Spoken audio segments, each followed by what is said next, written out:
الحمد للہ رب العالمین والصلاة والسلام علی سید الانبیاء والمرسلین وعلی اہل بیتہ الطیبین الطاہرین وصحبہ المنتجبین۔ گزشتہ درس میں سورۃ البقرہ آیت نمبر 101 تک ہم نے مکمل کیا تھا۔ آج انشاءاللہ ہم سورۃ البقرہ کی آیت نمبر 102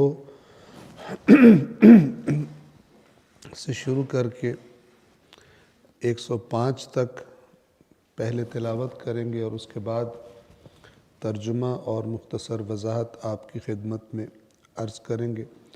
صلوات پڑھیں محمد و آل محمد۔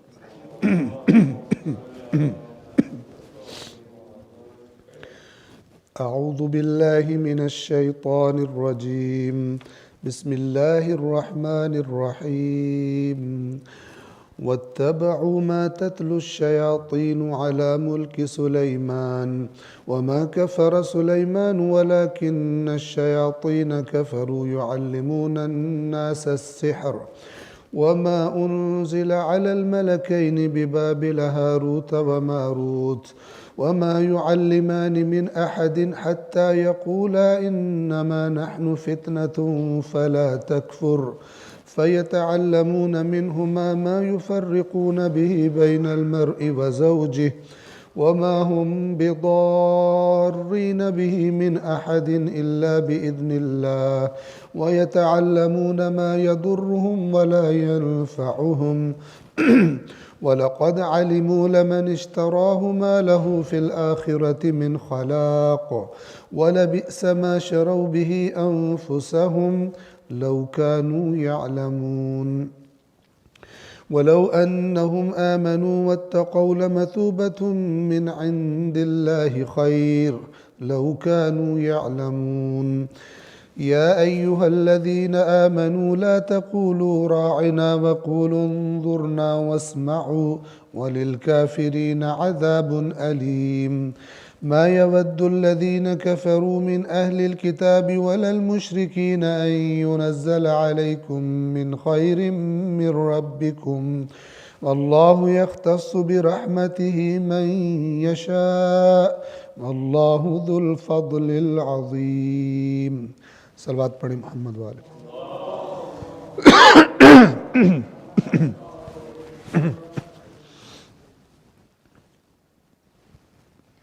سورۃ البقرہ کی آیت نمبر 102 سے ہم نے آغاز کرنا ہے ترجمے اور مختصر وضاحت کا، لیکن ہم ترجمے کی تکرار کریں گے پچھلی 3 آیات کی 99، 100 اور 101، تاکہ جو بات پیچھے سے چل رہی تھی وہ انشاءاللہ ذہنوں میں تازہ ہو جائے اور ربط کے ساتھ بات کو ہم آگے لے کر چلیں۔ سورۃ البقرہ کی آیت نمبر 99 میں اللہ تبارک و تعالی نے اس طرح سے ارشاد فرمایا تھا، اور ہم نے اے رسول آپ کی طرف واضح آیات نازل کی ہیں اور ان کا انکار نہیں کرتے مگر فاسق۔ یہ ایسے لفظ ہیں جیسے اللہ کے نبی نے صلی اللہ علیہ وآلہ وسلم علی علیہ السلام سے فرمایا تھا کہ آپ سے محبت نہیں کرے گا مگر مومن اور آپ سے بغض نہیں رکھے گا مگر منافق۔ تو دوسرے لفظوں میں کیسے ہم کہہ سکتے ہیں کہ آپ سے محبت صرف مومن کرے گا اور آپ سے بغض صرف منافق رکھے گا۔ تو یہاں پر اللہ تعالیٰ کیا فرما رہا ہے کہ ہم نے جو آیات اے رسول آپ کی طرف بھیجی ہیں وہ تو واضح ہیں، تو جو واضح بات کا بھی انکار کرے اس سوائے فاسق کے اور کوئی نہیں ہو سکتا۔ تو ان آیات کا انکار سوائے فاسقوں کے اور کوئی نہیں کرے گا۔ آیت نمبر 100 میں فرمایا تھا، اور کیا جب بھی ان لوگوں نے کوئی عہد کیا تو ان میں سے ایک گروہ نے اسے اٹھا پھینکا یہ اٹھا پھینکا نبذ کا لفظ تھا، یعنی غیر اہم سمجھ کر، کسی چیز کو ان امپورٹنٹ سمجھ کر، معمولی سمجھ کر پھینک دینا۔ ایک گروہ نے اسے اٹھا پھینکا، بلکہ ان میں سے اکثر تو ایمان ہی نہیں لاتے، ورنہ اگر ایمان لائے ہوتے تو کیوں پھینکتے اللہ کے عہد کو؟ ایمان تو ہے ہی عہد کا نام۔ آیت نمبر 101، اور جب اللہ کی جانب سے ان کے پاس ایک ایسا رسول آیا جو ان کے ہاں موجود کی تصدیق کرتا ہے، یعنی ان کے ہاں موجود جو کتاب ہے اس کی تصدیق کرتا ہے، جو باتیں اس میں آئندہ کے بارے میں کی گئی تھی وہ قرآن مجید اس کی تصدیق کرتا ہے، اس کی تعلیمات جو صحیح ہیں اس کی تصدیق کرتا ہے۔ اور جب اللہ کی جانب سے ان کے پاس ایک ایسا رسول آیا جو ان کے ہاں موجود کتاب کی تصدیق کرتا ہے، تو اہل کتاب میں سے ایک گروہ نے اللہ کی کتاب کو پس پشت پھینک دیا، یعنی جس کتاب کو پڑھتے تھے تورات کو، جس میں اس نبی کی نشانیاں موجود تھی، جب وہ نبی آ گیا جو اس کی تصدیق کرنے والا، تو انہیں تو خوش ہونا چاہیے تھا، لیکن بجائے خوش ہونے کے انہوں نے اپنی کتاب کی تعلیمات کو بھی اٹھا کے، ہم نے عرض کیا تھا اس سے مراد یہ نہیں ہے کہ یہودیوں نے اجتماعی طور پر اپنی اپنی توراتیں لے کر آئے تھے اور سب نے پھینک دی تھی توراتیں کہ آج کے بعد ہم تورات کو نہیں مانیں گے، نہ، تورات کو اسی طرح سینوں سے لگاتے تھے۔ مراد تورات کی اندر کی تعلیم ہے، اس کو ایسے پھینک دیا جیسے اللہ نے بات ہی کوئی نہیں کی ہوئی۔ تو اہل کتاب میں سے ایک گروہ نے اللہ کی کتاب کو اس طرح پس پشت پھینک دیا کہ گویا وہ جانتے ہی نہیں تھے، گویا ان کو علم ہی نہیں تھا کہ یہ اس کتاب میں کیا لکھا ہوگا۔ آج بھی بہت سارے مسلمانوں کی یہی حالت ہے، قرآن کی تعلیمات ایسے رون دیتے ہیں جیسے کہ اللہ نے کوئی بات کی نہیں ہوئی، ان کو معلوم ہی نہیں ہے۔ آیت نمبر 102 کے جو نسبتاً طولانی آیت ہے، انشاءاللہ ہم اس کو اس پر بات کریں گے۔ ایک صلوات پڑھیے محمد وآل محمد۔ اب بحث کا ربط آپ سمجھیں گے انشاءاللہ کہ اللہ کا رسول ان کے پاس آیا، ان کے پاس موجود کتاب کی تصدیق کرنے والا تھا، تو اہل کتاب کے ایک گروہ نے کتاب خدا کو اس طرح پھینک دیا، یعنی اس کی تعلیمات کو، احکام کو اس طرح پھینک دیا گویا ان کو پتہ ہی نہیں تھا کہ اس میں کوئی اہم بات لکھی ہوئی، ایسے غیر اہم تورات کی تعلیمات کو انہوں نے کر دیا۔ اب آپ توجہ فرمائیں، اس آیت نمبر 101 اور 102 کا لنک پہلے سمجھ لیں کہ وہ لوگ جو اللہ سبحانہ و تعالی کی کتاب کی جو تعلیمات ہیں ان کو یا تو ماننا نہیں چاہتے یا پھر اپنی مرضی کی ہیرا پھیری کر کے اسے مان لیتے ہیں، جو ان کی طبیعت اور ان کے کرپٹ مزاج کے ساتھ سیٹ ہو جائے اس طرح مانتے ہیں، جس طرح اللہ چاہتا ہے اس طرح نہیں مانتے۔ تو جب بھی ان کے لیے ایسا موقع آتا ہے جب اللہ کے دین کا تقاضا ان کے مفادات کے خلاف ہوتا ہے، تو وہاں پر یہ اللہ کے دین کو چھوڑ دیتے ہیں، خدا کے دین کو چھوڑ دیتے ہیں اور اپنے مفادات کو فالو کرتے ہیں، اور جہاں اپنے مفادات نہ ہوں وہاں پہ کہتے ہیں جی یہ ہم دین پر عمل کریں گے۔ یہ گزشتہ قوموں کا بھی گمراہ ہونے کا سبب رہا ہے، اور یہ اللہ تعالیٰ نے جو بیان فرمایا یہ عبرت کے لیے ہے کہ اسی طرح یہ قوم بھی گمراہ نہ ہو، کہ اب ہم خود اندازہ کر سکتے ہیں کہ صورتحال کیا ہے۔ توجہ کریں، مذہب کے وہ حصے کہ جو ہمارے دنیاوی مفادات سے نہیں ٹکراتے وہ ہمیں اچھے لگتے ہیں، وہ کرتے ہوئے ہمیں کوئی پرابلم نہیں ہوتی، کیونکہ ہمارے دنیاوی مفادات سے ٹکرا رہے بھی نہیں ہیں، اور ہمیں توقع ہوتی ہے کہ ہماری دنیا میں بھی برکت ہوگی اور ہماری آخرت میں بھی بخشش ہوگی ان کی وجہ سے، بغیر اس کے کہ یہ چیزیں ہمارے دنیا کے کسی مفاد سے ٹکرائیں، پرابلم ہی کوئی نہیں۔ لیکن جیسے ہی دین کی کوئی بات ہم سے کہتی ہے کہ دنیا کے اس معاملے کو چھوڑنا پڑے گا تجھے، کیونکہ یہ حرام ہے، کیونکہ خدا تجھے آزمانے کے لیے یہاں دنیا میں بھیجا ہے، یہ کام تو نے نہیں کرنا، تو وہاں پر دین بھول جاتے ہیں۔ وہاں پہ کہتے ہیں یہ کام ہم کریں گے، اور بعد میں پھر توبہ تائب ہو کر اور بیلنس پالیسی پہ عمل کر کے، کچھ نیک کام کر کے، کوئی حج عمرہ زیارت کر کے ہم اپنی اس کرپشن کو بخشوا لیں گے۔ بڑے ٹیکنیکل انداز میں بے ایمانی کرتے ہیں۔ یہ ہر بے ایمان کی اپروچ ہے، اور اللہ تعالیٰ اس زمانے میں، اللہ کے نبی کے زمانے میں یہودیوں کی کہ جو اپنے آپ کو کرپٹ کر چکے تھے، اپروچ بتا رہا کہ انہوں نے اللہ، جب بھی ان کی خواہشات کے خلاف کوئی بات ہوتی تھی عہد توڑ دیتے تھے۔ جب اللہ کا رسول وہ بات لے کر آیا جو ان کی تصدیق کرنے والی تھی، انہوں نے کتاب خدا کو اٹھا کر پس پش ڈال دیا، گویا کہ ان کو پتہ ہی نہیں تھا۔ اور کیا کتاب خدا کا آلٹرنیٹ کیا کرتے ہیں؟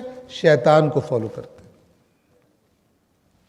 اور یہاں پر اللہ تبارک و تعالیٰ، اگرچہ بات مدینہ کے یہودیوں کی ہو رہی ہے، لیکن یہاں سے گویا کہ پیچھے کی طرف خداوند عالم نے تاریخ ان کی بیان کی ہے، حضرت سلیمان کے زمانے کی، اور وہی باتیں جو اس آیت میں بیان کی گئی ہیں گویا کہ یہودیوں میں رسول پاک کے زمانے میں بھی رائج تھی، اور آج کے زمانے میں بھی جو یہودی ہیں وہ اس قسم کی باتوں کے پیچھے چلتے ہیں۔ اب آپ توجہ کریں، کس کو فالو کیا انہوں نے؟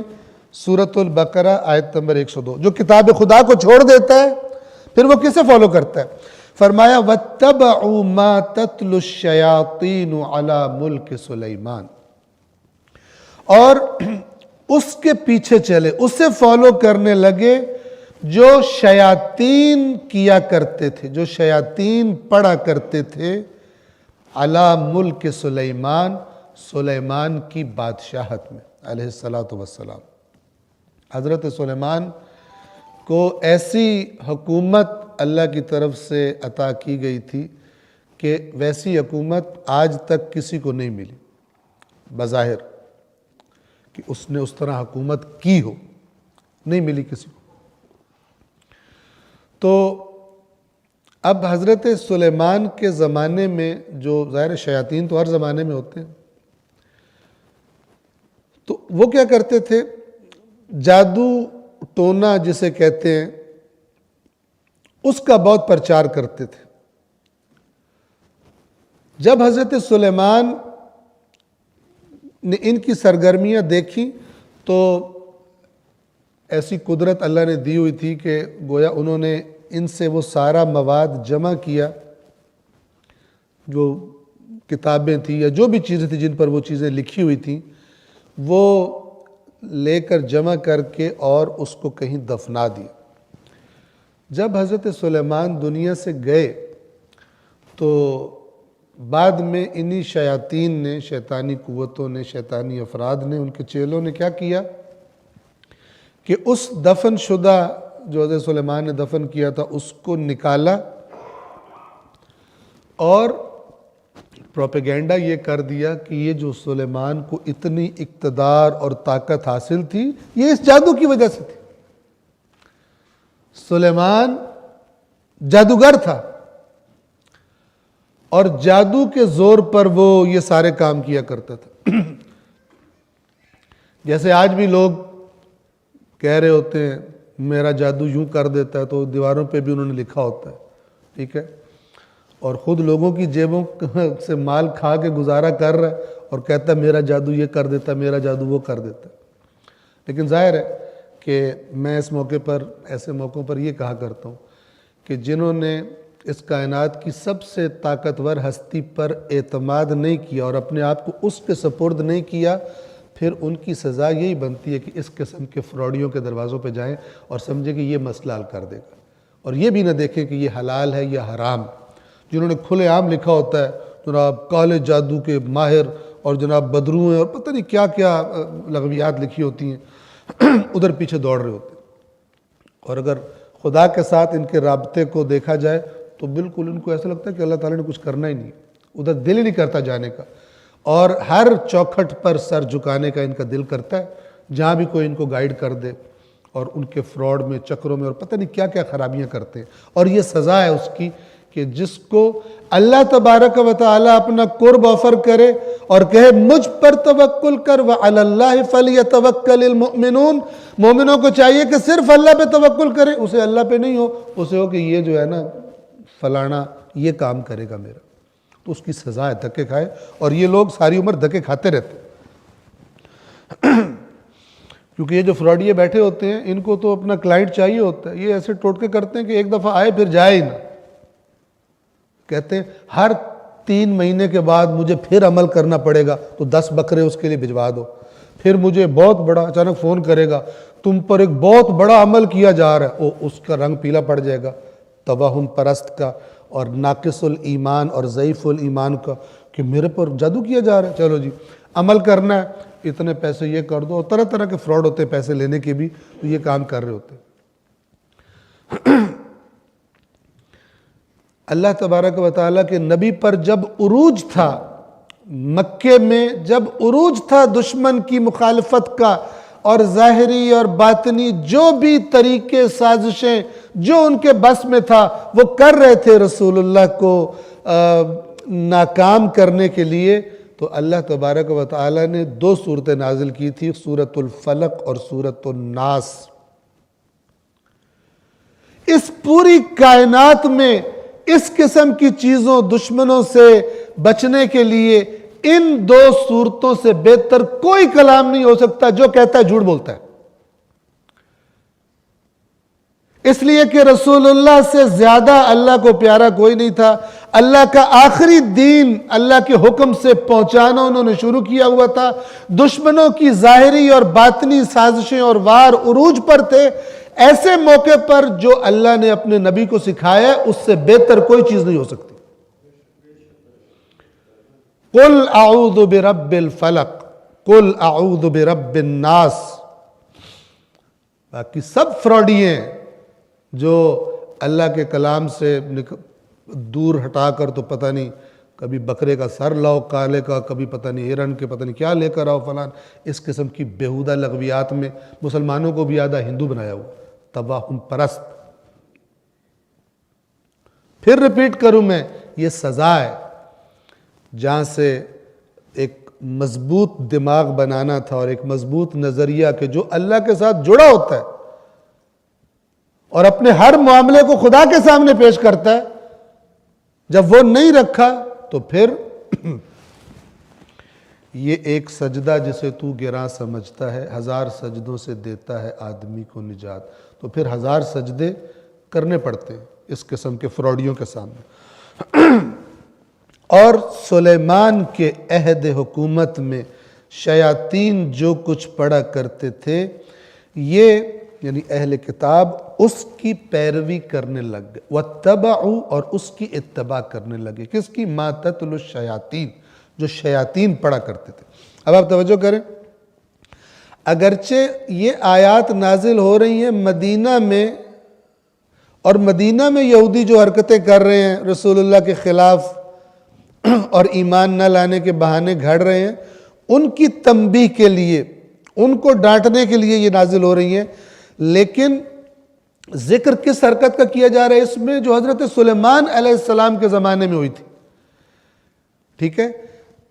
کیوں یہاں ذکر کیا جا رہا ہے؟ اس لیے کہ اگرچہ شروع وہاں سے ہوئی تھی، لیکن اللہ ان سے کہہ رہے تم لوگ بھی اپنے ان آباء و اجداد جو کرپٹ تھے، جادو پرست تھے، بجائے اللہ کی تعلیمات کی طرف آنے کے، اس قسم کی جو سفلی علوم ہوتے ہیں ان کی طرف جو راغب تھے، تم بھی ویسے ہی۔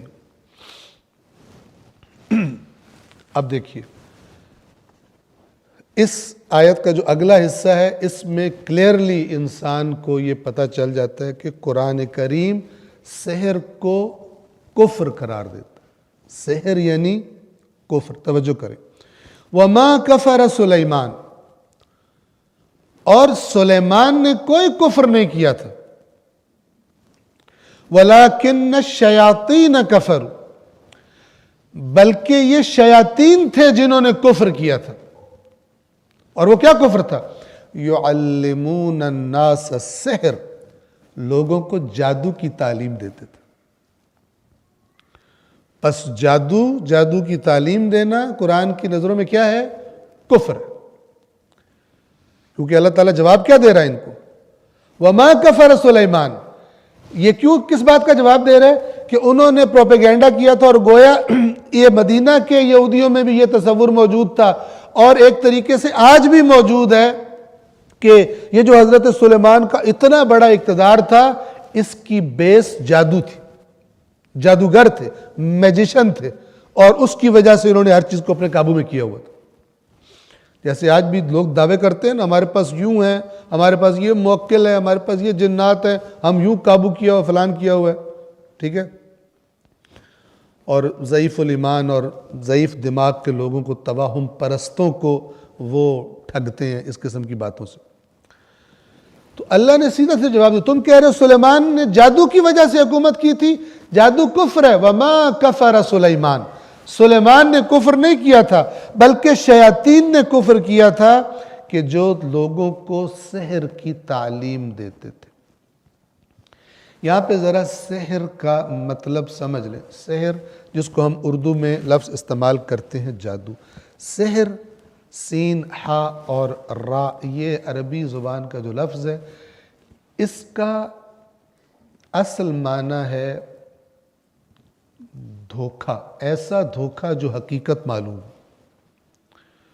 یعنی ایسا دھوکہ ہے، دھوکہ اس کو اچھی طرح سمجھیں، ہے دھوکہ لیکن دیکھنے والے کو یوں لگے جیسے حقیقت ہے.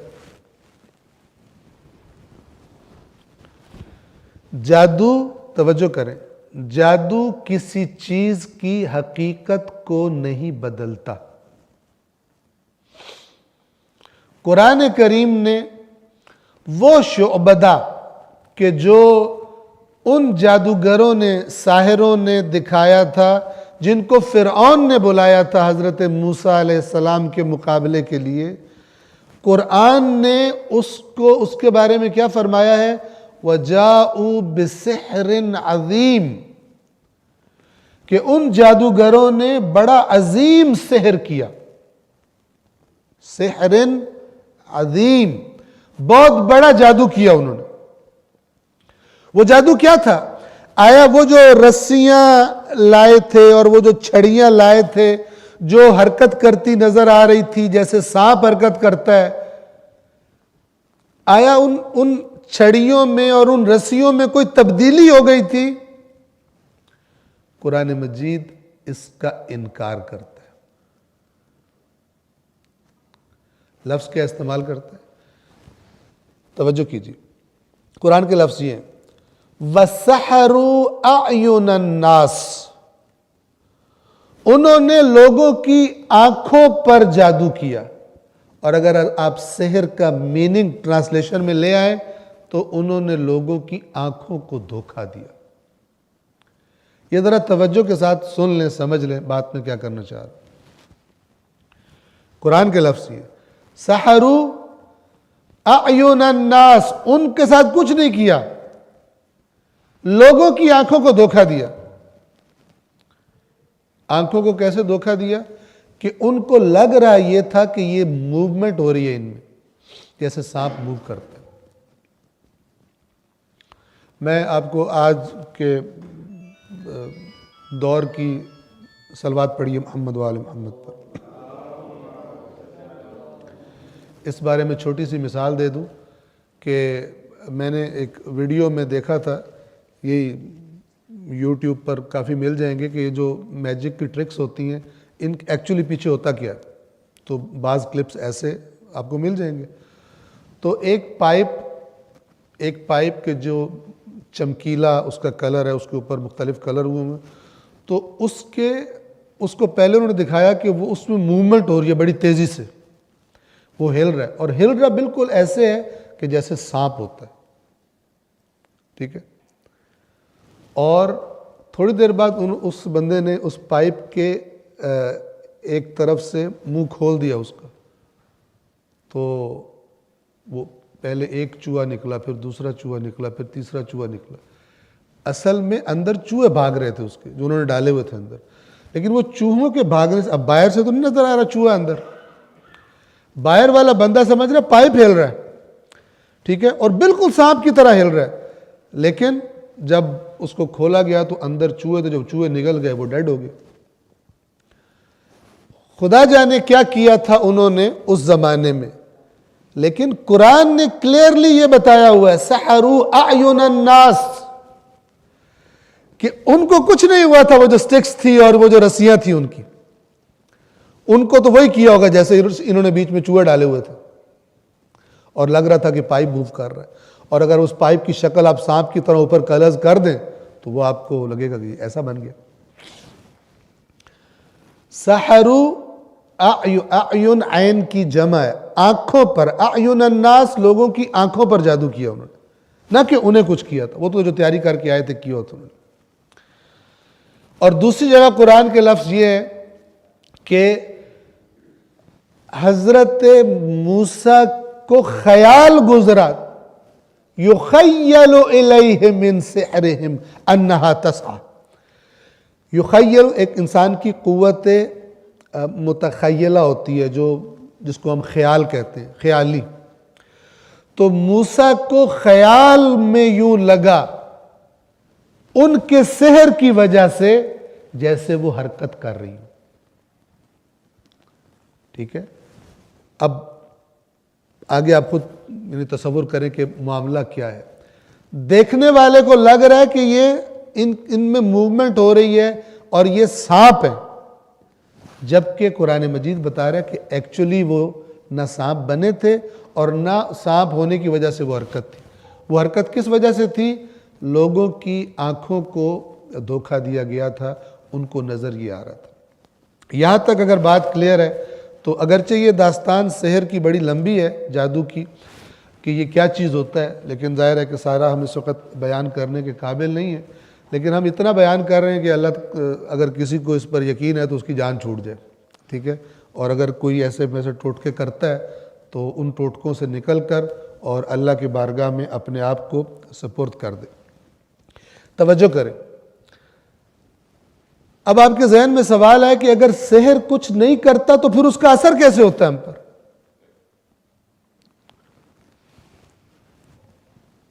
بڑی نیچرل سی بات ہے کہ اگر کوئی آپ کے سامنے ایک ڈبہ کھولے اور اس کے اندر سے اچانک بہت بڑا سانپ نکل آئے، آپ کو ڈر لگے گا یا ڈر نہیں لگے گا؟ ٹھیک ہے، اگرچہ آپ کو بعد میں پتہ چلے کہ یہ سانپ تو مثلاً پلاسٹک کا بنا ہوا تھا، بلکہ ابھی کل کہیں میں بیٹھا ہوا تھا تو بڑی ایک زبردست قسم کی ایک لیزرڈ چھپکلی بنی ہوئی تھی پلاسٹک کی، تو ہمارے ایک بچے نے میری گود میں پھینک دی، تو فوری ریئیکشن کیا ہے؟ ٹھیک ہے، تو چونکہ مجھے پتا تھا پہلے ایک دو کے ساتھ کر چکے ہیں تو میں تو نہیں ڈرا، لیکن وہ پہلے والے ڈر چکے تھے۔ اب یہ جو ڈر ہے یہ کس کا ہے؟ اصلی چیز کا ہے، لیکن جس چیز سے وہ ڈر پیدا ہو رہا ہے وہ اصلی نہیں ہے، اس کو اصلی سمجھا گیا، اسے کہتے ہیں دھوکہ۔ اور یہ اتنا زیادہ بھی ہو سکتا ہے کہ کوئی کمزور دل کا بندہ بیچارہ ہارٹ فیل ہو جائے اس کا، ٹھیک ہے، کوئی چیز اس کو ایسی بنا کے دکھائی جائے کہ اس کا ہارٹ ہی فیل ہو جائے۔ کچھ لوگ جن کے دماغوں کو زیادہ وہم کی عادت ہوتی ہے، وہ گھر میں اکیلے بیٹھے ان کو ایسے لگتا ہے سایہ گزرا وہاں سے، ٹھیک ہے، کوئی شیڈ پڑتا ہے، حتیٰ کہ کچھ شیڈ بھی نہیں ہوتا، ان کا دماغ خود، جن کو بہت وہم کی عادت، یاد رکھیے کہ نفسیاتی مسئلہ ہے، جن کو زیادہ وہموں کی عادت ہوتی ہے اور وہموں کو اپنے اوپر مسلط کرتے رہتے ہیں، پھر ان کے دماغ کو عادت پڑ جاتی ہے خود سے چیزیں بنا بنا کے دکھاتا ہے ان کو، چونکہ آپ کی باڈی کا دماغ کنٹرول سینٹر جو ہے یہ دماغ ہے، اگر یہ نارمل نہیں رہتا تو آپ کی دنیا بھی نارمل نہیں رہے گی، ہر چیز ڈسٹرب ہو جائے گی۔ اور اگر آپ کا دماغ ڈسٹرب ہے، ٹھیک ہے، کسی بھی وجہ سے ڈسٹرب کر دیا گیا ہے، تو بہت زیادہ چانس ہے کہ آپ بیمار بھی ہو جاؤ گے۔ اور اس طرح کی باتیں اس طرح کی آپ اس کو سائنس کہیں یا کیا کہیں، ٹھیک ہے، سائنس سے مراد ایکچوئل سائنس نہیں ہے، تو بعض لوگ اس طرح کے کام کر کے بھی کسی نہ کسی طرح اپنا جو ان کا ٹارگٹ ہوتا ہے بندہ، اس تک یہ میسج پہنچاتے ہیں کہ تیرے اوپر جادو ہوا ہوا، اور وہ ضعیف الایمان کمزور دماغ کا بندہ، ٹھیک ہے، وہ کبھی خون کے چیٹے دیکھ کر، کبھی اپنے کپڑے کٹے دیکھ کر، کبھی کوئی اور الو کا کٹا ہوا سر ہمارے گھر میں پڑا تھا، ہم پہ جادو ہو گیا، مر گئے، برباد ہو گئے، پتہ ہی نہیں ہوتا جاہل کو کہ یہ کچھ برانڈ بنائے ہوئے چیزوں کے کہ جو میسج دیتے ہیں کہ تم پہ جادو ہے۔ آپ پر جادو کب ہوگا؟ جب آپ باور کر لو کہ میرے اوپر جادو ہو گیا ہوا، اکثر اوقات، ٹھیک ہے، اور پھر وہ جو گیم کھیل رہا ہے اس کو اپنی گیم کھیلنے کا موقع مل جائے گا۔ یہ داستان لمبی ہے، میں بھی اس کو یہاں پر چھیڑ نہیں سکتا، لیکن اتنا گزارش ضرور کروں گا کہ اگر آپ کو لگتا بھی ہے کہ آپ پر ہوا ہے تو سورۃ الفلق اور سورۃ الناس جو ہیں ان سے بہتر اس کائنات میں کوئی کلام نہیں ہے اسے کنٹرول کرنے کے لیے، اپنے آپ کو اللہ کی پناہ میں دینے کے لیے۔ اگر اس سے کوئی بہتر ہوتا تو جب رسول اللہ پر ہر طرح کے حملوں کا عروج تھا تو اللہ تبارک و تعالی پھر وہ چیز اپنے رسول کو بتاتا کہ جو اس سے بھی بہتر ہوتی، اس سے بہتر اور کوئی نہیں ہے۔ اور ہمارے ائمہ کے فرامین میں سے ایک فرمان یہ ہے کہ اللہ کے کلام کو باقی تمام کلاموں پر وہ برتری حاصل ہے جو اللہ کو باقی تمام مخلوقات پر برتری حاصل ہے۔ توجہ فرما رہے ہیں؟ تو اللہ تبارک و تعالی ہمیں زبانی نہیں بلکہ واقعاً شعور اور بصیرت والا ایمان اپنے کلام پر عطا فرمائے۔ وما کفر سلیمان، سلیمان نے کفر نہیں کیا، ولیکن الشیاطین کفروا، لیکن یہ شیاطین تھے جنہوں نے کفر کیا۔ کیا کفر تھا؟ یعلمون الناس السحر، لوگوں کو سحر سکھاتے تھے۔ وما انزل علی الملکین ببابل ہاروت و ماروت، اور وہ چیز کہ جو دو فرشتوں پر نازل کی گئی تھی بابل شہر میں، جو دو فرشتے کون تھے؟ ایک ہاروت اور دوسرا ماروت۔ اب یہاں پر آپ کو میں عرض کر دوں ایک بات واضح کہ بعض لوگ کہتے ہیں کہ ہاروت اور ماروت پر بھی جادو نازل ہوا تھا۔ اللہ جادو نازل نہیں کرتا، اللہ نے فرمایا شیاطین سحر سکھاتے تھے، اس کو یہ فالو کرتے تھے اور اس چیز کو فالو کرتے تھے، اس کو اللہ نے سحر نہیں کہا، اور اس چیز کو وما انزل، اور اس چیز کو فالو کرتے تھے کہ جو نازل کی گئی تھی دو فرشتوں پر، وما انزل علی الملکین، دو فرشتوں پر، ببابل، بابل شہر میں، ہاروت و ماروت، اور وہ دو فرشتے کون تھے؟ ہاروت اور ماروت۔ یہ کیا نازل ہوا تھا کہ جب یہ جادوگروں کی خرابیاں عروج پر اس معاشرے میں چلی گئی، وہ جو کیا کرتے تھے، اور ہر طرف گویا کہ اسی کی مارکیٹ بن گئی، تو اللہ تبارک و تعالی نے دو فرشتے نازل کیے اور ان دو فرشتوں کو ان کی حرکتوں کا توڑ بتایا، اور وہ لوگوں کو ان کی حرکتوں کا توڑ سکھاتے تھے، لیکن کہتے تھے کہ یہ جو ہم تمہیں توڑ سکھا رہے ہیں یہ نہ ہو کہ تم بجائے بدی کا مقابلہ کرنے کے تم خود کرنا شروع ہو جاؤ۔ یہ ذرا سمجھ لے ہوتا کیا کہ مثال کے طور پر اگر کسی مثلا فوجی کو ٹریننگ دی جا رہی ہے، کسی کمانڈو کو ٹریننگ دی جا رہی ہے، بہت ساری چیزوں کو ان کو ٹریننگ دی جاتی ہے، چونکہ ان کو ایسے ایسے کام مشنز پر بھیجا جاتا ہے کہ کوئی بھی سچویشن پیش آ سکتی ہے، تو بہت ساری چیزوں میں ان کو ٹرین کیا جاتا ہے، ٹھیک ہے۔ میں ایک مثال دے رہا ہوں کہ فرض کریں اس کو ٹریننگ دی جانی ہے کہ اگر تم نے کسی بلڈنگ کے اندر گھسنا ہے، کسی گھر کے اندر گھسنا ہے، کسی عمارت کے اندر، اور اس پر کوئی تالا لگا ہوا ہے، اس تالے کو، چابی تو نہیں ہے تمہارے پاس، اس تالے کو تم کیسے کھولو گے؟ ٹھیک ہے، تو اس چیز کے لیے کیا کیا جائے گا کہ مختلف قسم کے جو لاکس ہوتے ہیں، جو تالے ہوتے ہیں، ان کا کیا میکنزم ہوتا ہے، وہ کیسے کام کرتے ہیں، چابی کیا کرتی ہے جب اسے چابی کو تالے کے اندر ڈالا جاتا ہے، وہ کیا کام کرتی ہے کہ تالا کھلتا ہے، سارا میکنزم بتایا جاتا ہے، یا وہ جو نمبروں والے تالے ہوتے ہیں، لاکس ہوتے ہیں، وہ کیسے کام کرتے ہیں، تاکہ اگر تمہیں نمبر نہ پتا ہو تو تم کیسے کھول سکتے ہو، اندر ہے کیا اس میں، اور اگر چابی تمہارے پاس نہ ہو تو تم نے کیسے کھولنی ہے۔ تو یہ جس کو اس تالے کو بغیر چابی کے کھولنا سکھانا ہے اصل میں، تو مجبوراً خود بخود اس کو تالے کے اندر کا میکنزم بتانا پڑے گا. ٹھیک ہے. بالکل اسی طرح وہ فرشتے کے جو ان کی جادوگریوں کا توڑ سکھانے آئے تھے، وہ توڑ جب سکھاتے تھے تو خود بخود ان کو سیکھنے والوں کو یہ بھی پتہ چل جاتا تھا کہ یہ کرتے کیا ہیں. بات سمجھ رہے ہیں؟ تو اب جب ان کو یہ بھی پتہ چل گیا کہ کرتے کیسے ہیں، تو اب ان کی مرضی ہے نا، بجائے نیکی کا کام کرنے کے کہ جادوگروں کا مقابلہ کریں، خود بھی ایک جادوگر میں تبدیل ہو جائیں کہ اس سے پیسے زیادہ ملتے ہیں.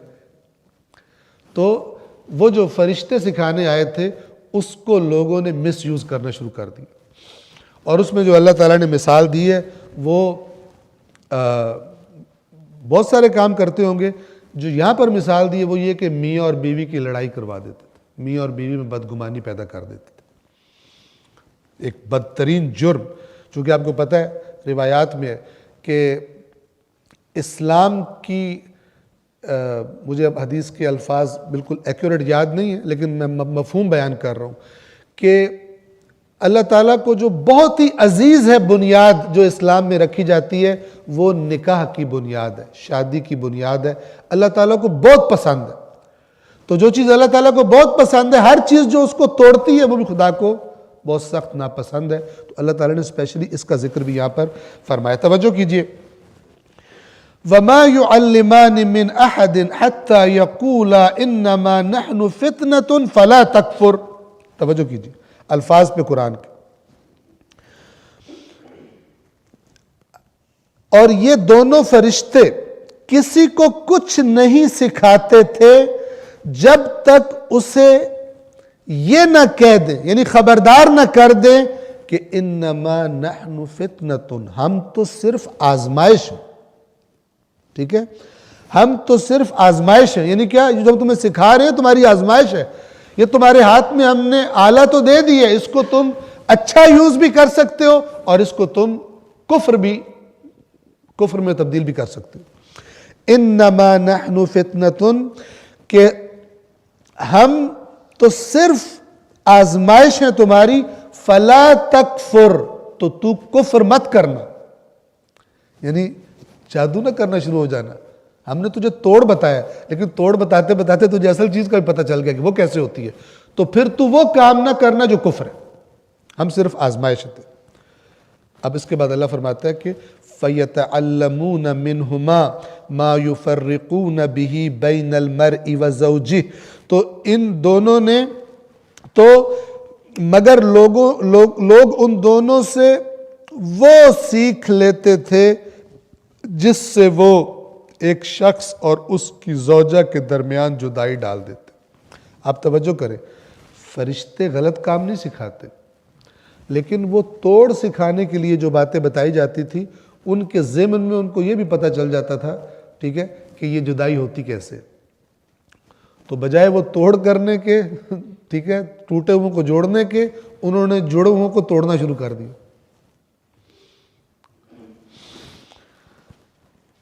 فَيَتَعَلَّمُونَ مِنْهُمَا، تو وہ ان دونوں سے وہ سیکھتے تھے مَا يُفَرِّقُونَ بِهِ بَيْنَ الْمَرْءِ وَزَوْجِهِ، جس کے ذریعے وہ تفرقہ جدائی ڈال دیتے تھے ایک شخص میں اور اس کی زوجہ میں.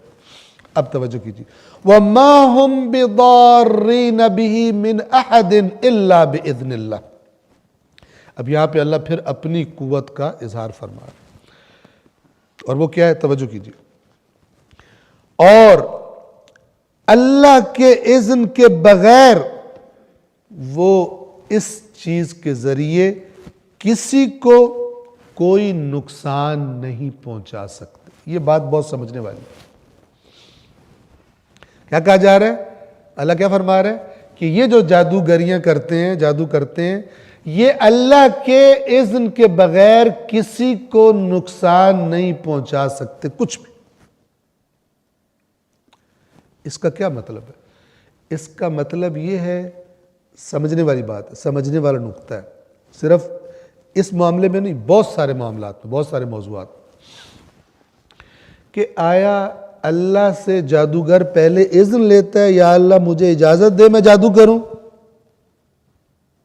نہیں.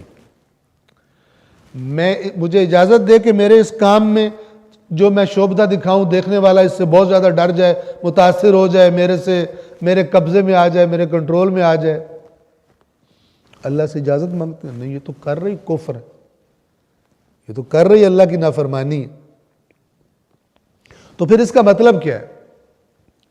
اس کا مطلب یہ ہے کہ توجہ کریں کہ اللہ تبارک و تعالی کے بنائے ہوئے قوانین، اس پر یہ کائنات چلتی ہے، اور جو چیزیں اللہ تبارک و تعالی نے خلق کی ہیں ان کے اندر جو تاثیر ہے، وہ اللہ نے رکھی ہوئی ہے، ٹھیک ہے؟ اور جب بھی وہ چیز استعمال ہوگی، اچھے استعمال میں جائے یا برے استعمال میں، جو اس کے اندر اللہ نے اثر رکھا ہے وہ اثر کرے گی، دکھائے گی۔ مثلا خنجر ہے لوہے کا، اگر وہ ہاتھ میں ہے کسی مرد مجاہد کے تو وہی خنجر اللہ نے اس کے اندر تاثیر رکھی ہے کہ وہ مثلا گلے کو کاٹ دے گا کسی دشمن خدا کے، کیونکہ اس کو استعمال کرنے والا اللہ کا کوئی بندہ ہے، مرد مجاہد ہے۔ لیکن وہی خنجر اگر شمر کے ہاتھ میں ہو، اور اگرچہ سامنے گلا امام حسین علیہ السلام کا ہو کہ جو اس وقت روح زمین پر سب سے زیادہ عزیز ہستی ہے اللہ تبارک و تعالی کی، لیکن وہ جو تاثیر رکھی ہے اللہ نے خنجر میں، وہ اپنا کام کرے گا۔ ہاں، اگر خدا چاہے تو وہ تاثیر بھی ختم کر سکتا ہے۔ وہ جس ہاتھ نے پکڑا ہوا ہے اس ہاتھ کو شل کر سکتا ہے، جس بندے کا ہاتھ ہے اس بندے کو موت دے سکتا ہے اس وقت، ٹھیک ہے؟ اور موت بھی نہ دے، ہاتھ بھی شل نہ کرے، وہ خنجر چلاتا رہے، خنجر اپنا کام نہ کرے، اللہ کچھ بھی کر سکتا ہے۔ یہ والی جو آیات ہیں کہ کچھ بھی نہیں ہو سکتا سوائے اللہ کے اذن کے، یہ انسان کو، ان آیات سے اللہ انسان کو یہ بتانا چاہتا ہے کہ یہ جو بھی تمہاری آزمائش کے لیے میں نے یہ میدان سجایا ہے، اس کا میں خالق ہوں، اس میں جو قوانین حاکم ہیں جس پر یہ چلتا ہے ان کا میں خالق ہوں، اور یہ جتنی چیزیں ہیں ان میں جو تاثیر ہے اس تاثیر کا رکھنے والا بھی، ان صفات کا چیزوں میں رکھنے والا بھی میں ہوں، اور میں جب چاہوں یہ تاثیریں ختم بھی کر سکتا ہوں۔ تو یہ کس لیے کہا جا رہا ہے کہ اگر تمہیں پرابلم ہو گئی ہے، کوئی ڈر لگ گیا، تم پہ جادو ہو گیا ہے، تو تم سب سے جو پاورفل ہستی ہے اس پر توکل کرو، اس کی بارگاہ سے پناہ مانگو، اس کے پاس جا کے اپنی مشکل کا اظہار کرو، بجائے یہ کہ ادھر ادھر در بدر کی ٹھوکریں کھاتے پھرو۔ جس کے پاس بھی جاؤ گے وہ اللہ سے نہ زیادہ بہتر تمہارا حال جانتا ہے، اور نہ اللہ سے زیادہ قدرت رکھتا ہے کہ وہ تمہارے مسئلے کو حل کر سکے۔ وَمَا هُمْ بِضَارِّينَ بِهِ مِنْ أَحَدٍ إِلَّا بِإِذْنِ اللَّهِ، اور وہ اذن خدا کے بغیر اس کے ذریعے کسی کو کوئی نقصان نہیں پہنچا سکتے تھے۔ یہ بات انشاءاللہ واضح ہے۔ اب اگلی بات سنیں، وہی آیت چل رہی ہے، وَيَتَعَلَّمُونَ مَا يَضُرُّهُمْ وَلَا يَنْفَعُهُمْ، اور وہ ایسی چیز سیکھتے تھے کہ جو یضرہم، ان کو نقصان دینے والی تھی، ان کے لیے ضرر رکھتی تھی، ولا ينفعہم، اور وہ چیز ان کے لیے کوئی نفع نہیں رکھتی تھی۔ اچھا، جادوگر تو اپنے فائدے کے لیے جادو کر رہا ہوتا ہے۔ اگر کسی نے اس سے کہا ہے جادو کرو تو وہ جادو کر رہا ہے تاکہ اس سے پیسے لے یا اپنی کمائی کرے، لیکن اللہ تعالیٰ کیا فرما رہا ہے کہ یہ جو سیکھ رہے تھے یہ ان کو نقصان دینے والی چیز تھی، نہ کہ ان کو فائدہ دینے والی۔ کیوں؟ یاد رکھیں، اس لیے کہ قرآن جو ہمیں اس کائنات کو دکھاتا ہے وہ ہم سے یہ کہتا ہے کہ تم اپنی محدود دید سے جو فائدہ دیکھ رہے ہو، ہم تمہیں اس کا نتیجہ بھی دکھانا چاہتے ہیں۔ تم دیوار کے پردے کے اس طرف دیکھ سکتے ہو، ہم پردے کے اس طرف کی چیز بھی تمہیں دکھانا چاہتے ہیں۔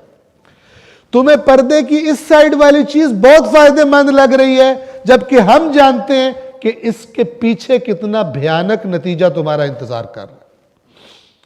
تو یہ تم سمجھ رہے ہو کہ یہ جادو وغیرہ کر کے تم اپنے فائدے حاصل کر لو گے اور لوگوں سے چیزیں تم اپنی کمائی بڑھا لو گے. ہم تمہیں بتا رہے ہیں کوئی فائدہ, اس کا نقصان اتنا بڑا ہے کہ اس کے مقابلے میں یہ فائدہ معنی ہی نہیں رکھتا. تو وہ اللہ تعالیٰ فرما رہا ہے کہ وہ ایسی چیز سیکھتے تھے جو ان کے لیے ضرر رساں تھی اور فائدہ مند نہ تھی. وَلَقَدْ عَلِمُوا. ایک صلوات پڑھیے بلند آواز سے محمد و آل محمد پر.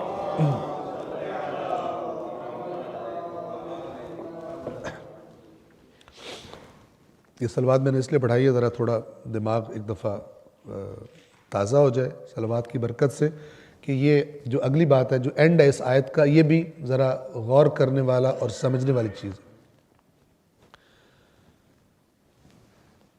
اللہ تعالیٰ علم کسے کہتا ہے؟ اس آیت کی آخری حصے میں دو باتیں اللہ نے کی ہیں جو ظاہراً آپس میں ٹکرا رہی ہیں. اصل میں ٹکرا رہی نہیں ہے لیکن لگتا ہے ایسا جیسے ٹکرا رہی ہے. توجہ کریں. وَلَقَدْ عَلِمُوا. لقد تاکید کے لیے ہوتا ہے جیسے قسم کھاتا ہے کوئی. وَلَقَدْ عَلِمُوا. اور بے شک ان لوگوں کو علم ہو چکا تھا, یہ لوگ جان چکے تھے. لَمَنِ اشْتَرَاهُ مَا لَهُ فِي الْآخِرَةِ مِنْ خَلَاقٍ. ان کو اچھی طرح علم ہو چکا تھا, یہ جو جادو کرتے پھر رہے تھے اور فرشتوں کی سکھائی ہوئی چیز کو بھی مس یوز کرتے تھے, ان کو اچھی طرح علم ہو چکا تھا کہ جو بھی اس کا خریدار ہے اس کا آخرت میں کوئی حصہ نہیں. یہ بھی قرآن کا اعلان جو جادوگروں کے پیچھے جاتے ہیں ان کو پتہ ہونا چاہیے کہ جو اس کا خریدار ہے جادو کا, مَا لَهُ فِي الْآخِرَةِ مِنْ خَلَاقٍ, اس کا آخرت میں اللہ نے کوئی حصہ نہیں رکھا. لہذا سوچ سمجھ کے کبھی اگر کوئی آفر کرے آپ کو کہ تمہیں جو پریشانی ہے, ایک بندہ ہے وہ بڑا عامل ہے وہ جادو کرتا ہے تو بڑے مسئلے حل ہو جاتے ہیں, ٹھیک ہے, تو پھر وہی انسان کی ایمان کی کمزوری ہوتی ہے اور اللہ کی معرفت کا نہ آنا ہوتا ہے کہ انسان سمجھتا ہے کہ اگر خدا سے مانگوں تو نہیں ملے گا, اس کے پاس جاؤں گا تو یہ زیادہ میرا مسئلہ ہینڈل کر سکتا ہے اپنی حرکتوں کے ذریعے سے. ان کو یقیناً یہ جان چکے تھے کہ جس نے اس کا جو بھی اس کا خریدار بنا, مَا لَهُ فِي الْآخِرَةِ مِنْ خَلَاقٍ, اس کا آخرت میں کوئی حصہ نہیں. وَلَبِئْسَ مَا شَرَوْا بِهِ أَنفُسَهُمْ. اور یقیناً کتنی بری چیز تھی جس کے بدلے میں انہوں نے اپنے نفسوں کو بیچا ہے. ٹھیک ہے نا. ایک تو آپ نے آیت سورۃ البقرہ وہ دوسرے جز میں آئے گی جو مولا علی علیہ السلام کی شان میں اتری تھی کہ وَمِنَ النَّاسِ مَن يَشْتَرِي نَفْسَهُ ابْتِغَاءَ مَرْضَاتِ اللَّهِ. ٹھیک ہے, اللہ کی رضائیں خریدنے کے لیے اپنی جان کو بیچنا. یہاں پہ وہ لفظ ہے دوسری خطرناک سائڈ سے کہ وَلَبِئْسَ مَا شَرَوْا بِهِ أَنفُسَهُمْ. کتنی بری چیز ہے جس کے بدلے میں انہوں نے خود کو بیچا ہے, اور وہ کیا ہے؟ جادو. لو توجہ فرمائے, لو کانوا یعلمون, کاش انہیں علم ہوتا. اب آپ دیکھیں اوپر کیا فرمایا, یقیناً ان کو علم ہے, یہ جان چکے ہیں کہ جس نے بھی اس کو خریدا اس کا آخرت میں کوئی حصہ نہیں ہے. یہ کہا اور فوراً کیا کہا جا رہا ہے, کاش انہیں علم ہوتا. علم ہے یا علم نہیں ہے. ٹھیک ہے, یہاں پر سمجھ لیں کہ یہ علم دو قسم کے ہوتے ہیں. ایک علم وہ ہے کہ جس کو آپ صرف کہتے ہیں معلومات, آپ کو پتہ ہے, لیکن یہاں پر اس کو علم کہا جا رہا ہے کہ جس کے تقاضوں کے مطابق انسان عمل بھی کرے. جب انسان کو ایک بات پتہ ہو لیکن اس کا عمل کہہ رہا ہو کہ عمل ایسے کر رہا ہو جیسے وہ کرتا ہے جسے نہیں پتہ ہوتا, یعنی ہو عالم اور عمل جاہل کی طرح کر رہا ہو, تو اس کو بھی خدا کہتا ہے کہ اس کو کاش پتہ ہوتا کہ یہ کیا کر رہا ہے. توجہ فرما رہے ہیں. تو حالانکہ اللہ تعالیٰ نے خود فرمایا کہ ان کو اچھی طرح پتہ چل چکا تھا کہ جس نے بھی یہ جادو خریدا آخرت میں اس کے لیے کوئی حصہ نہیں ہے. اور کتنی بری چیز ہے جس کے بدلے میں اپنی جانوں کو بیچ رہے ہیں. لو کانوا یعلمون، کاش ان کو پتہ ہوتا یعنی جو انہوں نے جانا تھا کاش اس کے مطابق عمل بھی کرتے. جب عمل نہیں کر رہے تو ایسے ہیں جیسے جاہل. تو یہاں پر ایک فرمان مولا علی علیہ السلام کا آپ کی خدمت میں عرض کر دوں کہ صلی علی محمد و آل محمد، کہ مولا فرماتے ہیں کل علم وبال یوم القیامہ، قیامت کے دن ہر علم جو انسان کو پتہ چلی ہیں باتیں وبال بن جائے گا. وبال تو اردو میں بھی استعمال کرتے ہیں، وبال جان. کل علم، ہر علم، وبال ہوگا کب؟ یوم القیامہ، قیامت کے دن. الا، سوائے ما عمل بہ، سوائے اس علم کے جس پر عمل کیا گیا ہو، وہ وبال نہیں ہوگا، وہ فائدے والا ہوگا. لیکن باقی تو کہا جائے گا تمہیں پتہ تھا اور تم یہ کرتے رہے. اب یہاں پہ کچھ جو ذرا اوور سمارٹ ہوتے ہیں وہ کہتے ہیں کہ اس کا مطلب یہ ہے کہ ہمیں زیادہ دین کی باتیں نہیں جاننی چاہیے، نہ ہمیں پتہ ہوں گی نہ ہمارے لیے وبال بنے گا. ٹھیک ہے، دنیا کے معاملے میں یہ کبھی نہیں کہتے. دنیا میں کوئی کہے نا کہ تم 1 لاکھ کماتے ہو، ایک بندہ آ رہا ہے بڑا ماہر ہے تمہارے شعبے کا، وہ امریکہ سے آ رہا ہے، اس نے ایک ورک شاپ رکھی ہوئی ہے، 1 ہفتے کا مثلا 1 لاکھ روپیہ لے رہا ہے ایک بندے سے، لیکن گارنٹی یہ ہے کہ تمہارا 1 لاکھ جو انکم ہے نا وہ 2 لاکھ ہو جائے گی. جائیں گے کہ نہیں؟ ادھر جائیں گے نا بھاگ کے، 1 لاکھ جیب سے بھی دیں گے. کبھی بھی یہ نہیں کہیں گے بہتر ہے جتنا پتہ ہے زیادہ پر زیادہ ذمہ داری بڑھ جائے گی ہماری، زیادہ پیسے، کبھی بھی نہیں کہیں گے. لیکن دین کے معاملے میں، اس لیے کہ میرے ساتھ کئی مرتبہ یہ ہو چکا ہے. ایک ہمارے دوست تھے، ان کو میں کہیں پہ ان کے ساتھ تھا تو میں نے کہا کہ اتفاق سے ایک سافٹ ویئر میں نے ڈاؤن لوڈ کیا تھا تو اس میں احادیث کی کلیکشن بہت اچھی تھی، بڑی اخلاقی اور بہت اچھی اصلاحی احادیث تھی. تو میں نے اس سے کہا کہ آپ یہ ڈاؤن لوڈ کریں، یہ نا آپ اس کی سیٹنگ کر سکتے ہیں، دن میں 1 حدیث ٹائمنگ فکس کر لیں، 2 حدیثیں، 3، جتنی بھی آپ چاہیں، تو یہ دن میں آپ کو نا وہ نوٹیفیکیشن آیا کرے گا، آپ حدیث پڑھیں تو ایک بہت اچھا سسٹم. تو کیا کہتے ہیں مجھے؟ کہتے ہیں مولانا جتنا ہمیں پتہ ہے اس پر تو ہم عمل نہیں کر پاتے. اب یہ اب 3 حدیثیں روز پڑھیں گے اور علم میں اضافہ ہوگا، عمل کر نہیں سکیں گے تو ہمارے قیامت کے دن زیادہ ہمیں سوال جواب کرنا پڑے گا. لہٰذا میں اس کو ڈاؤن لوڈ نہیں کرتا، جتنا مجھے پتہ اتنا ہی رہنے دیں. یہ بہت خطرناک بات ہے. یعنی دنیا کے بارے میں اگر بات کی جائے نا کہ انکم بڑھانے کے طریقے، تو دوسرا خیال ہی کبھی نہیں آئے گا اگر مگر کا، بتاؤ بتاؤ بتاؤ بتاؤ. ٹھیک ہے، اور اگر دین کی معلومات بڑھانے کے طریقے، نہیں جتنا ہم جانتے ہیں اتنا ہی کافی ہے، ہمیں اس سے زیادہ نہ پھنسائیں. تو یہ کل علم وبال یوم القیامہ الا ما عمل بہ، ایک اس طبقے کے بارے میں جن کو علم تھا اور انہوں نے عمل نہیں کیا. اور یہ جو کہہ رہے ہیں کہ ہمیں بہتر ہے زیادہ نہ بتائیں، یہ کہہ کر بچ نہیں سکتے. کیوں؟ اس لیے کہ ان سے یہ کہا جائے گا کہ تم جب دنیا میں اتنی نالج بڑھا لی تھی اور تیزیاں دکھا سکتے تھے تو دین اتنی فارغ چیز تھا اور غیر اہم چیز تھا کہ جس میں تم نے اپنی عقل کو موٹا رکھنے پر اکتفا کیا اور بس سنی سنائی باتوں پر بھی اور چلتے رہے، صرف سنی سنائی باتوں پر، اور سنجیدگی سے اس کو دیکھنے پر رکھنے کی کوشش نہیں کی. تو یہ عذر تمہارا قبول نہیں ہے.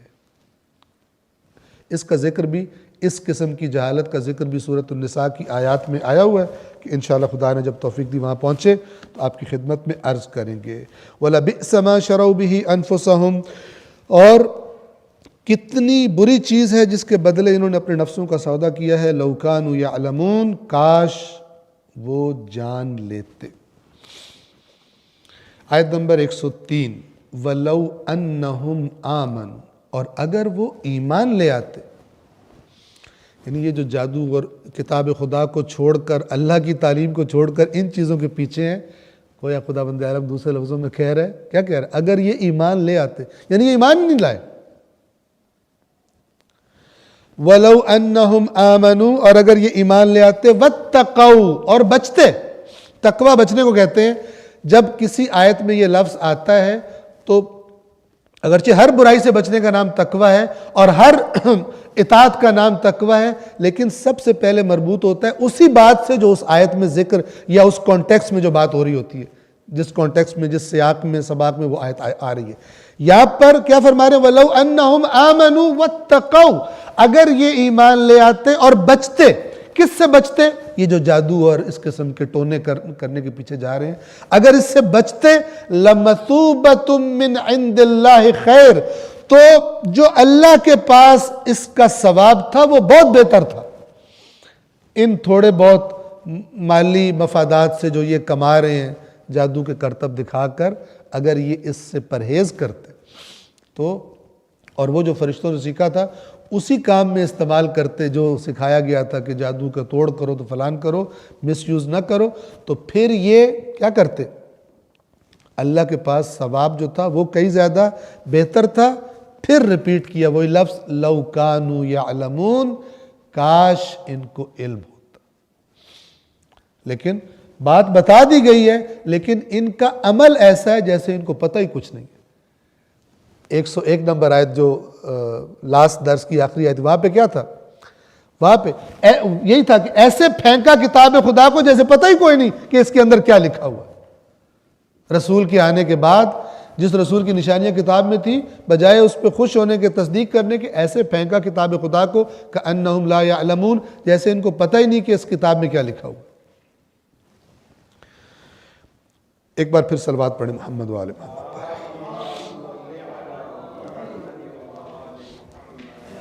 آیت نمبر 104، اس کا پس منظر بھی سن لیں۔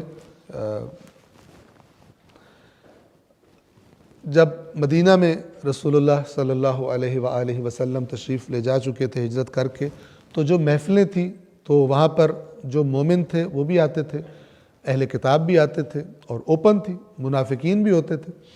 تو منافق اور اہل کتاب وغیرہ بعض اوقات کیا کرتے تھے؟ الٹی سیدھی حرکتیں کرتے تھے مذاق اڑانے کے لیے۔ ان میں سے ایک حرکت کا یہاں پہ تذکرہ ہے کہ ایک لفظ تھا کہ جس کا معنی تقریباً وہی ہے جس طرح مثلا انگریزی زبان میں ایکسکیوز می کہا جاتا ہے۔ مثلا کوئی بندہ بات کر رہا ہے، آپ نے اس کی کوئی بات نہیں سنی، آپ کہتے ہیں ایکسکیوز می، اس کا مطلب کیا ہوتا ہے کہ میں نہیں سمجھ پایا ہوں تو آپ مجھے مثلا دوبارہ ریپیٹ کر دو یا فلان کر دو، ٹھیک ہے۔ اردو میں مثلا کہتے ہیں کہ تکرار کیجئے گا، یا نہیں سمجھا، یا کوئی معافی چاہتا ہوں، ٹھیک ہے۔ وہ اگلا بندہ سمجھ جاتا ہے کہ مجھے بات دوبارہ کرنی ہے، نہیں سمجھا۔ تو وہ جو لفظ وہاں بولا جاتا تھا وہ تھا راعنا۔ راعنا یعنی ایکسکیوز می، یعنی ہمارا لحاظ کیجئے، یعنی دوبارہ سے بات کو کر دیجئے، ہمیں سمجھ میں نہیں آئی، ہم نے سنی نہیں ہے۔ تو یہ راعنا، عین کے نیچے زیر اور نون الف نا۔ تو کچھ لوگوں نے کیا کیا، منافقوں نے، یہودیوں نے مل جل کر انہوں نے راعنا کو راعینا بنا دیا، عین کے بعد ایک یا بھی لگا دیا، ٹھیک ہے، جس کا معنی بنتا تھا کہ ہمارے چرواہے، ٹھیک ہے۔ اب رسول اللہ پہلے چرواہے رہے بھی تھے، اور ہو سکتا ہے کہ کیونکہ یہ لوگ یہ بات کرتے ہیں چرواہے کو ایک گھٹیا پیشہ سمجھ کر کے، چرواہا دیکھو کل کا چرواہا آج ہمیں دین بتا رہا ہے، ہو سکتا ہے اس اپنی بدبختی سے اس کو ایک حقیر چیز سمجھ کر اس طرح مذاق اڑاتے تھے، یا خداوند عالم بہتر جانتا ہے، لیکن انہوں نے وہ لفظ بدل دیا۔ اب جب لفظ بدلا اور اس کو مس یوز کرنا شروع کر دیا، تو اللہ تبارک و تعالیٰ نے مسلمانوں سے کہا کہ اے ایمان والو، یہ لفظ ہی نہیں بولنا تم نے، تاکہ یہ بے ایمان اس کو مس یوز نہ کر سکے۔ آیت نمبر 104، یا ایہا الذین آمنوا لا تقولوا راعنا، اے ایمان والو راعنا نہ کہو، وقولوا انظرنا، اور کہو ہماری طرف دیکھیے۔ انظرنا نظر سے معنی وہی ہے، لیکن وہ لفظ چونکہ یہ مذاق اڑانے کے لیے یوز کر رہے ہیں، ٹھیک ہے، تو تم نے وہ لفظ بدل دو تاکہ یہ بھی اپنی خباثت نہ کر سکے۔ چونکہ تم کہو گے تم نے یہ کیا بولا، کہیں گے ہم نے تو رائے نہ بولا، تمہارے سامنے یہ کہیں گے، آپس میں کہیں گے ہم نے تو چرواہا بولا تھا، مثلا ہم نے تو مذاق اڑایا تھا، یہ حرکتیں کرتے۔ وَقُولُ انظُرْنَا، اور کہو انظرنا کہ ہماری طرف دیکھیے، وَاسْمَعُوا، اور پھر اللہ مومنوں کو حکم دے رہا ہے اور سنو، جو ہمارا رسول کہتا ہے اس کو سنو۔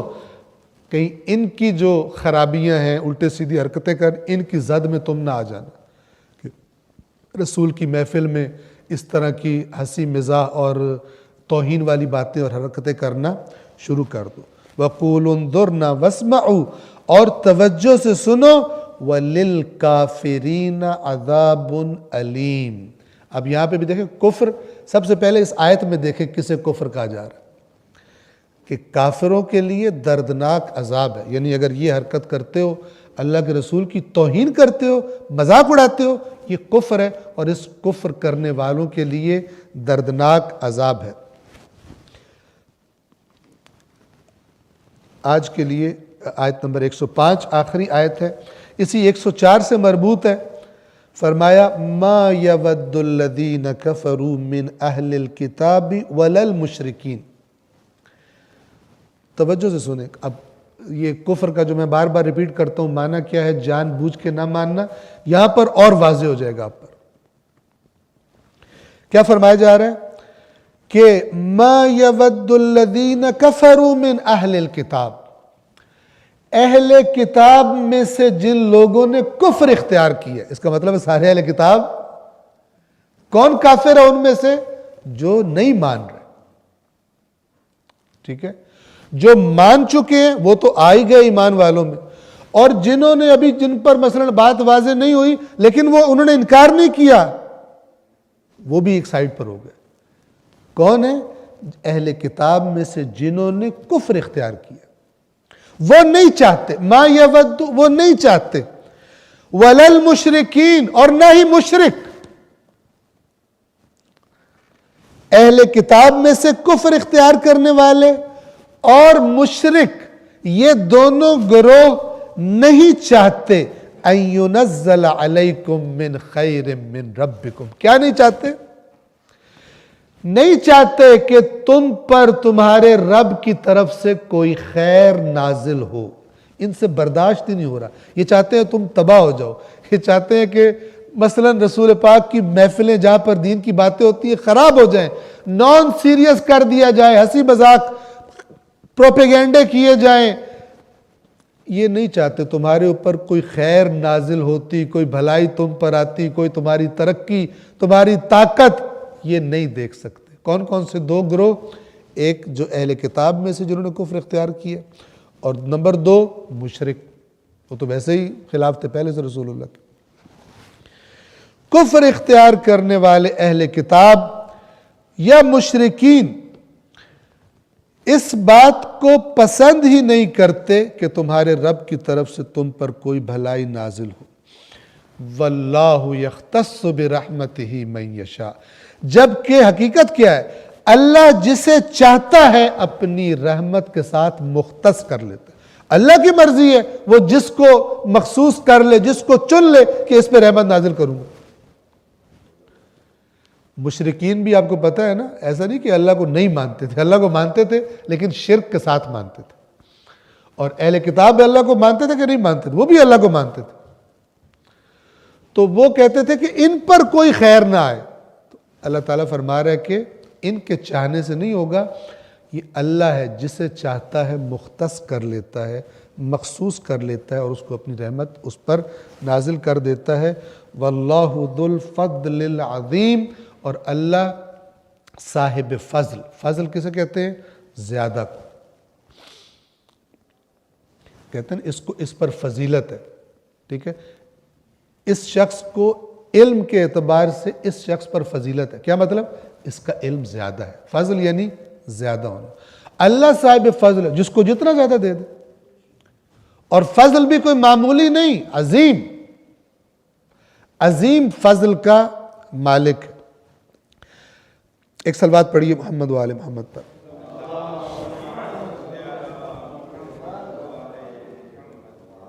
اس آیت کا لنک کیا ہے پچھلی آیت سے، کہ جس میں کہا تھا اے ایمان والو رائنا نہ کہو؟ لنک یہ ہے کہ ایک مثال دی اللہ نے کہ اس قسم کی حرکات جو یہ کر رہے ہیں، یہ چاہتے ہیں دین نہ پھیلے، یہ محفلیں لوگ سنجیدگی سے نہ سنیں اور محفل کا ماحول خراب ہو جائے، رسول اللہ کی مجلس کا ماحول خراب ہو جائے۔ تو یہ کیوں کرتے ہیں؟ کیونکہ یہ تم اگر رسول کی بات توجہ سے سنو گے، ان کی اطاعت کرو گے، تو ظاہر ہے تم ترقی کرو گے، اللہ کی رحمتیں تم پر نازل ہوگی۔ یہ نہ اہل کتاب کے کافر چاہتے ہیں، اہل کتاب میں سے جنہوں نے کفر اختیار کیا ہے، اور نہ ہی مشرک یہ چاہتے ہیں۔ لیکن اللہ جسے چاہتا ہے مختص کر لیتا ہے، اللہ صاحب فضل ہے اور عظیم فضل کا مالک ہے، لہذا تم ان کی باتوں میں نہیں آنا، ان کی روش پہ نہیں چلنا کہ تم بھی ان کے ساتھ مل جاؤ یہ کام کرنے میں، اپنی سابقہ پرانی جو مدینے میں تم اکٹھے رہتے تھے اور تمہاری دوستیاں تھیں ان کی وجہ سے ان کی چالوں میں آ جاؤ، ایسا نہ کرنا، یہ تو تمہیں خیر سے محروم رکھنا چاہتے ہیں۔ آج بھی ایسا ہے، قیامت تک بھی ایسا ہی ہے۔ دین کی باتوں کا مذاق اڑانا، دین کی چیزوں کے لطیفے بنانا، ٹھیک ہے، یہ کہاں سے آتے ہیں؟ یہ ظاہر ہے دشمنان دین کی طرف سے آتے ہیں۔ جس چیز کا انسان مذاق اڑاتا ہے اس کی ہیبت اور رعب اور احترام خود بخود اس کے دل سے ختم ہو جاتا ہے اور کم ہو جاتا ہے مذاق اڑانے کی وجہ سے۔ اور اگر کوئی دین کا مذاق اڑا، دین کی چیزوں کو مذاق کے طور پر لے، تو پھر دین کا جو احترام اور اس کی ہیبت ہے وہ اس کے دل سے چلی جاتی ہے اور انسان بے دینی کا شکار ہو جاتا ہے۔ تو خداوند عالم فرما رہا ہے یہ لوگ اس لیے کام کر رہے ہیں کہ یہ تمہاری ترقی نہیں دیکھ سکتے۔ تم سنجیدہ رہو، تم رسول کا احترام کرو، تم ایسے کوئی کلمات نہ بولو کہ جن کو مس یوز کیا جا سکے، تاکہ اللہ کی رحمتوں کے تم مستحق قرار پاؤ۔ اللہ تبارک و تعالیٰ سے دعا ہے